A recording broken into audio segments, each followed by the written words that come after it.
샬롬 할렐루야. 요한계시록 21장 1절. 또 내가 새 하늘과 새 땅을 보니 처음 하늘과 처음 땅이 없어졌고 바다도 다시 있지 않더라. 아멘. 천국 9번째 새 하늘과 새 땅입니다.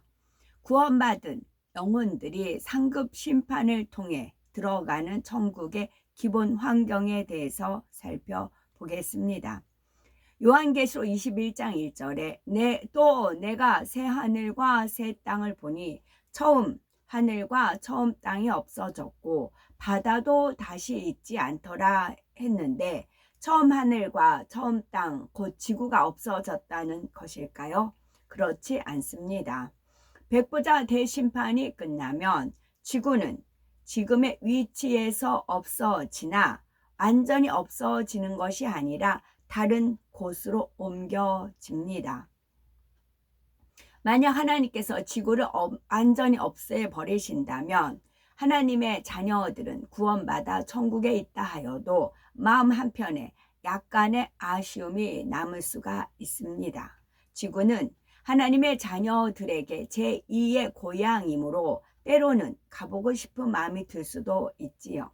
그래서 원하면 가볼 수 있도록 다른 한편의 공간에 옮겨 두시는 것입니다.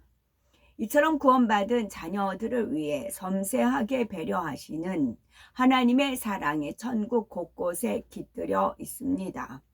그러니 천국에 들어가면 매 순간 감격하고 감동하며 감사하게 되지요. 감격, 감동, 감사. 그럼 이제부터 본격적으로 하나님의 사랑으로 가득한 천국의 공간에 들어가 봅니다. 히브리서 8장 5절에 저희가 섬기는 것은 하늘에 있는 것의 모형과 그림자라 했듯이 우리가 사는 첫째 하늘의 공간에 있는 대부분이 천국에 있는 것들의 모형과 그림자입니다. 천국에 있는 것이 본체요 실체이며 또 그것의 모형과 그림자가 바로 이 땅의 공간에 있는 것이지요. 모델 하우스를 많이 비유를 들지요. 아무리 거창한 그런 거대한 아파트도 모델 하우스에서 선택을 하죠. 그리고 아파트 입주하는 것과 같고, 또 우리나라 보면 민속촌이 있죠. 민속촌에 가면은 옛날 초가집이라든가 불때던 그런 것들이 전개가 되어 있잖아요. 그래서 옛날에 우리 이런 조상들은 이런 데서 살았구나 알 수 있듯이 지구 또한 우리가 천국에 살아도 지구라는 것을 한쪽에 하나님께서 두신다는 겁니다. 천국의 하늘, 그 새 하늘은 이 세상의 하늘처럼 푸른색을 띱니다. 그런데 실제가 그림자보다 훨씬 또렷하듯이 이 세상의 하늘과 달리 전혀 오염이 되지 않은 참으로 맑고 깨끗한 하늘이지요. 하나님께서 새 하늘을 파란색으로 만드신 이유는 영적으로 파란색은 깊이와 높이, 맑음을 느끼게 하기 때문입니다. 호수나 바다의 물이 파란색에 가까울수록 더 깊고 맑다는 것을 알 수가 있고, 파란 하늘을 볼 때 마음이 싱그럽고 맑아지는 것을 느낄 수가 있습니다. 풀밭이나 잔디밭에 누워 파란 하늘을 바라보고 있노라면 마음이 평안하여지면서 왠지 더 의롭고 정직하게 살아야겠다, 파란 하늘처럼 맑고 깨끗하게 살아야겠다라는 생각이 드는 거지요. 하늘의 잿빛 구름으로 덮였을 때는 왠지 우울해지고 부정적인 생각도 더 많이 드는 것처럼 빛깔에 따라서 마음이 정화되기도 하고 혼란스러워지기도 합니다. 그런데 오랜 장마가 끝나고 구름이 걷히면서 푸른 하늘이 드러나기 시작하면 마치 숨통이 트이는 것처럼 답답했던 마음이 시원해집니다. 그래서 하나님께서는 천국의 하늘을 노란색, 빨간색, 보라색 등으로 하지 않으시고 우리의 영혼에 좋은 영향을 주는 파란색으로 하셨지요. 또 노랑, 빨강, 보라색은 노을 졌을 때 이렇게 보여지죠. 더 그래서 황홀하고 아름답고 독특하게 보이는 거죠. 파란 하늘 보다가 저녁 노을에는 또 그와 같은 연출을 또 하나님께서 해주시지요. 하늘을 바라보는 하나님의 자녀들이 수정같이 맑고 아름다운 마음으로 세세토록 행복하게 살 수 있도록 배려해 주시는 것입니다. 이 땅에서는 해와 달이 빛을 비추는데 천국에서도 해와 달이 그 역할을 하는 걸까요? 해답은 요한계시록 22장 5절에 있습니다. 다시 밤이 없겠고 등불과 햇빛이 쓸데없으니 이는 주 하나님이 저희에게 비추심이라 저희가 세세토록 왕노릇하리로다 말씀하신 것을 통해 알 수가 있습니다. 천국에는 햇빛보다 훨씬 밝은 하나님의 영광의 빛이 있어서 새 예루살렘에서 낙원의 가장자리까지 비춥니다. 하나님의 영광의 빛은 맑고 영롱하며 그 빛이 심히도 밝기 때문에 만일 낙원에 있는 영혼들에게 그대로 비춘다면 너무도 눈이 부셔서 눈을 뜰 수도 고개를 들 수도 없을 정도이지요. 그래서 하나님께서는 새 예루살렘을 제외한 다른 처소 곧 3천층, 2천층, 1천층 낙원으로 갈수록 빛의 밝기를 감해 주십니다. 이처럼 천국에는 항상 하나님의 영광의 빛이 비치고 있기에 어두움이 전혀 없고 밤도 없습니다. 혹여 잠을 자야 피로가 풀리는데 천국엔 온통 밝으니 어떻게 잘 수 있을까라고 염려할 필요가 없습니다. 천국의 온전한 영체는 육의 몸과는 완전히 다르기 때문에 피곤을 풀기 위해서 휴식할 필요가 없지요. 간혹 개인적인 시간을 갖고 싶을 때가 있는데 천국에서는 사생활도 보장되고 모든 것이 질서 있게 운행됨으로써 얼마든지 혼자 있을 수도 있습니다. 이런 분야도 천국의 각 처소에 따라 누릴 수 있는 정도는 다릅니다. 개인적인 시간을 갖기 원할 때는 자기 집에 들어가면 되는데 개인의 집이 없는 처소도 있지요. 각자 집이 없는 사람도 있어요. 낙원에 거하는 분들은. 이 땅에서는 구름 한 점 없는 푸른 하늘을 보는 것도 좋겠지만 항상 그 모습이라면 단조롭게 느껴지지요.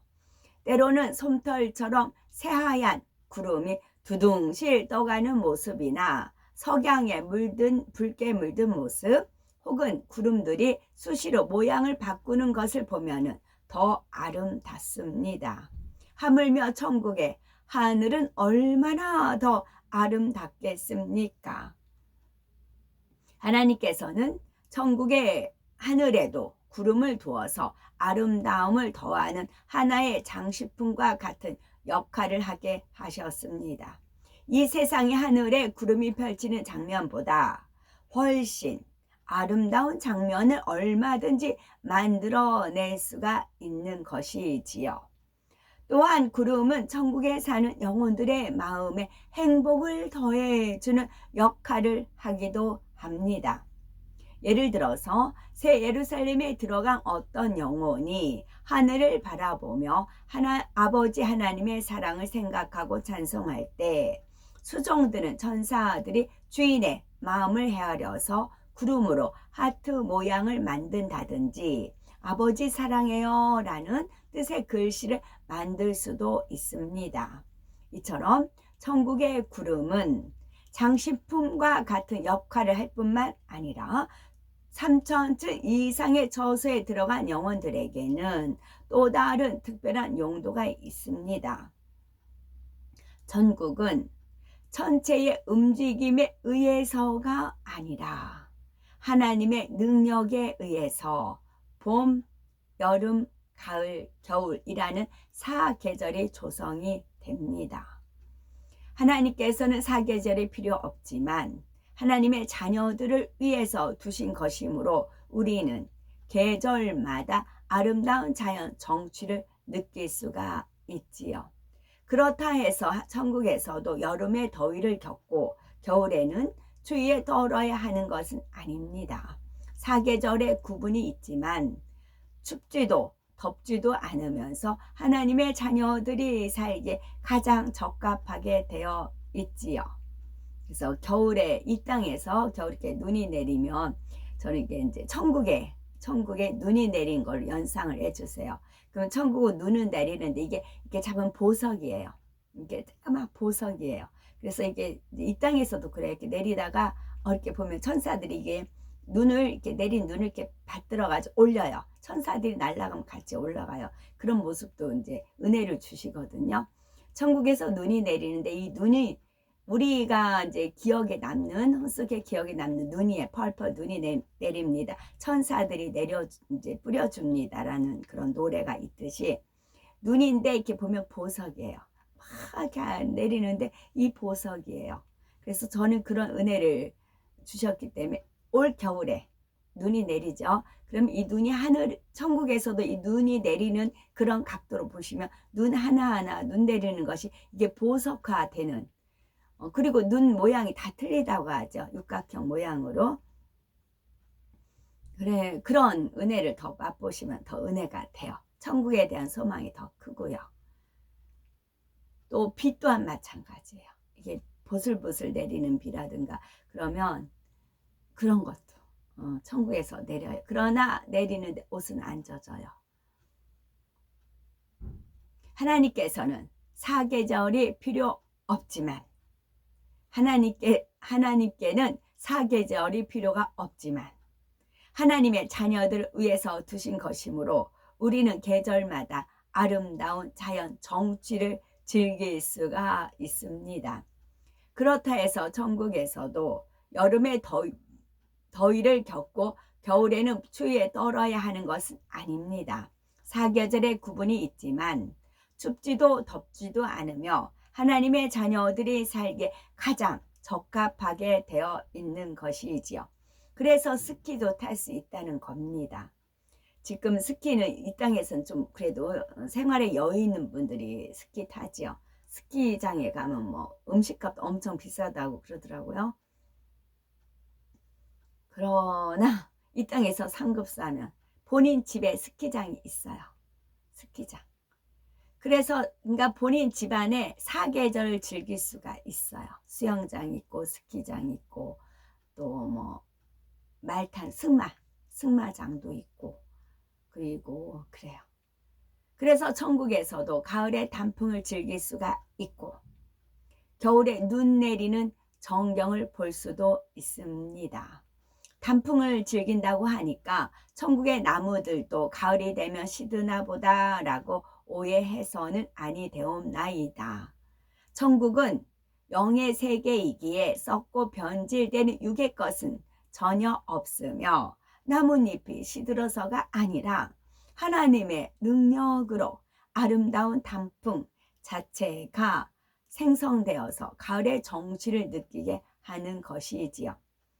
이처럼 하나님께서는 구원받은 자녀들이 경작받는 동안 겪었던 계절의 변화 속에 가장 아름답다고 느꼈던 요소들을 천국에서도 느낄 수 있도록 더 온전하고 아름다운 것으로 만들어 천국의 사계절을 두셨습니다. 천국의 땅은 흙이 아니라 금과 은과 각종 보석들로 되어 있습니다. 비중이 큰 새라도 가루의 형태이면 바람에 날아가 먼지가 되지만 작은 새 구슬의 형태라면 바람이 불어도 먼지가 되지가 않습니다. 천국의 땅을 이루는 금, 은, 보석들은 동그란 구슬의 형태로 되어 있기 때문에 먼지가 없으며 이 땅의 것에 비유하면은 모래처럼 작은 금, 은, 보석, 알갱이들로 구성이 되어 있지요.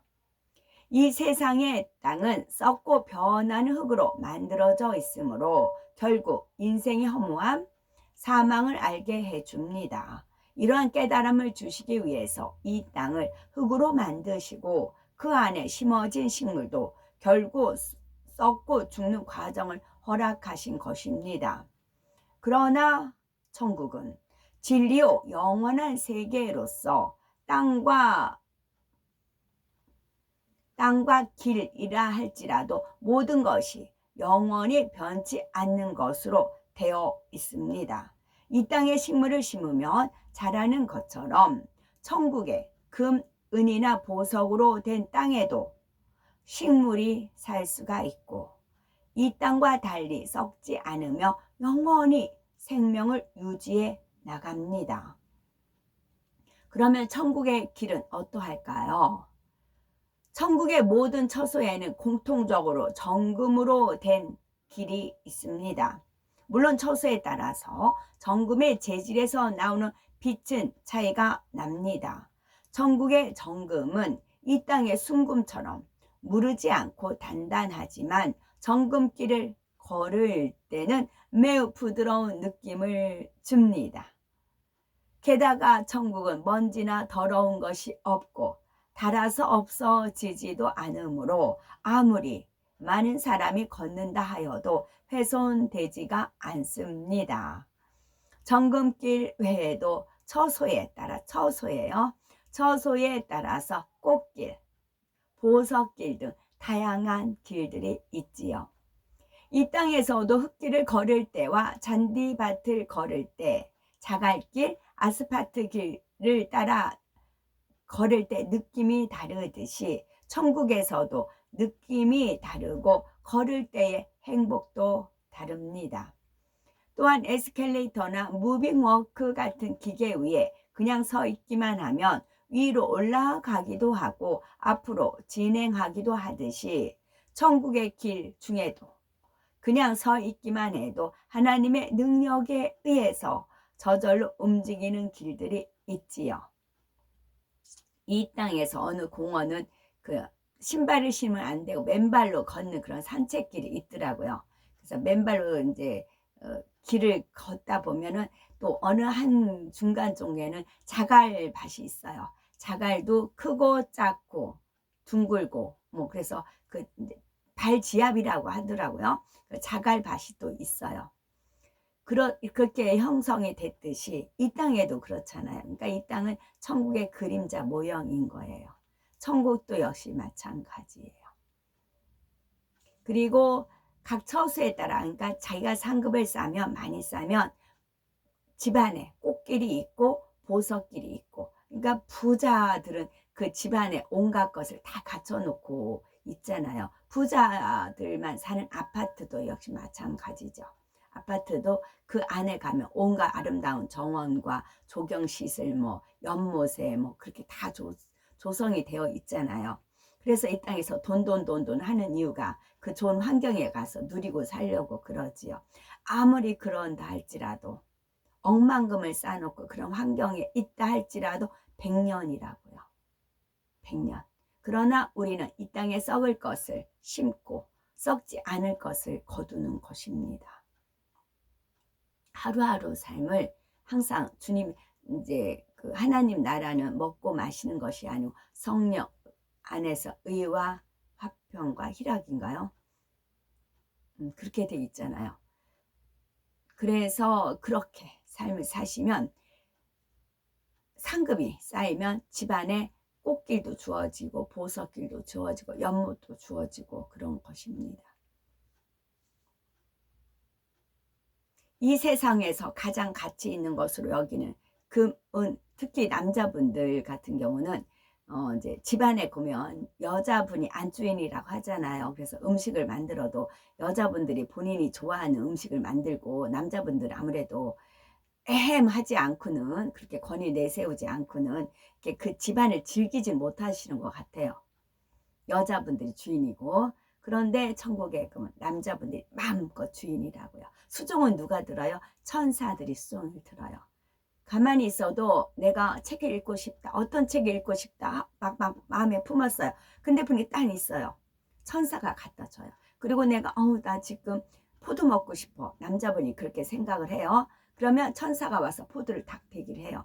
여자분들은 자기가 스스로 먹고 싶은 거 뭐한 거 이제 사다 먹고 만들어 먹고 그러잖아요. 그런데 남자분들은 이 땅에서 그러질 못하잖아요.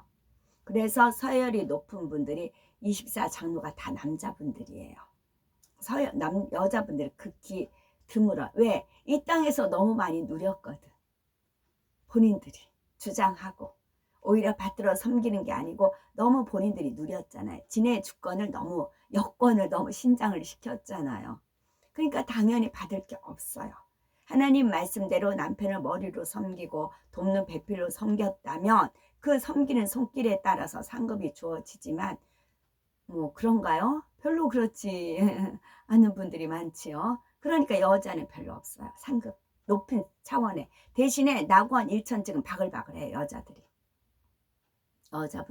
여자분들 모여서 수다 떨기 좋아하고 그러죠. 그분들은 상급을 다 깎아 먹는 겁니다. 그러니까 상급 없는 낙원 1천층. 1천층은 다세대 주택처럼 이렇게 모여 살잖아요. 그래서 그 어귀엔 여자들이 바글바글하고 위에 갈수록 남자분들이 많아요. 그래서 남자분들 열심히 이제 물론 이 땅에서 그 이제 사모님들에 의해서 좀 지배를 받죠. 그러나 거기에 마음 상하지 마시고 천국의 삶을 바라보시고 영위하시고 힘차게 달려가시기 바랍니다. 제가 5년 동안 남의 집 일을 하면서 몇 집, 5, 6집을 다니면서 공통적으로 느낀 것은 주대가 다 여자분한테 있어요. 남자들은 아무리 의사라 할지라도 월급 1,000만 원 이상을 받는다 할지라도 여자들 손아귀에서 벗어나질 못해요. 밥 한 끼 제대로 못 챙겨 먹어요. 제가 그런 걸 똑같아요. 집집마다 똑같았어요. 특히 여자들은 이제 친정이 막강했고 그렇게 되더라고요. 그랬을 때 이제 남자분들 한번 뜻을 정하면 이렇게 가거든요. 그래서 주 안에서 평안하시고 천국에 가시면 집이 주어지고 천사들이 잔소리할 거 없고 천사들이 비유 맞춰줄 거 없어요. 천사들이 알아서 다 수종 들어줍니다. 이 땅에서 하나님 나라와 의를 위해서 남은 여생 사시면 돼요. 그러니까 나중된 자가 먼저 될 때가 많다 말씀하셨잖아요. 저는 하나님이 알려주신 게 흐름이 프로그램대로 가요. 그래서 지금 이때쯤 왔구나. 이제 알 수가 있는 거죠. 이 세상에서 가장 가치 있는 것으로 여기는 금, 은, 보석들이 천국에서는 땅과 길을 이루고 있으니 얼마나 화려하고 아름답겠습니까? 마태복음 13장 44절에 천국은 마치 밭에 감추인 보화와 같으니 사람이 이를 발견한 후 숨겨두고 기뻐하여 돌아가서 자기의 소유를 다 팔아 그 밭을 샀느니라 말씀하신 대로 정령 믿음이 있고 지혜로운 분들이라면 밭에 감추인 보화인 천국을 얻고자 할 것입니다. 따라서 자기의 소유 곧 냉장고 뭐 팔고는 그냥 노래고요. 자기 소유를 다 팔아서 이 밭을 사는 것은 마음의 비진리를 신속히 벗어버리고 아름다운 천국을 소유하는 것입니다. 자기 소유를 다 판다는 것은 자기 마음속의 비진리를 팔아버리는 거예요. 원수마귀 사단 루시퍼한테 파는 거예요. 네가 사가, 네가 준 거잖아. 네가 사가. 걔한테 다 팔아버리세요. 그리고 우리는 진리로 충만해서 무장해서 천국이 여기 있다 저기 있다 하는 게 아니라 네 마음 안에 있다 하였어요. 그래서 이 부활을 더 열심히 깨끗이 이제 정화시켜서 새 예루살렘에 넉넉히 들어가는 복된 우리가 되어야 되겠습니다. 아멘.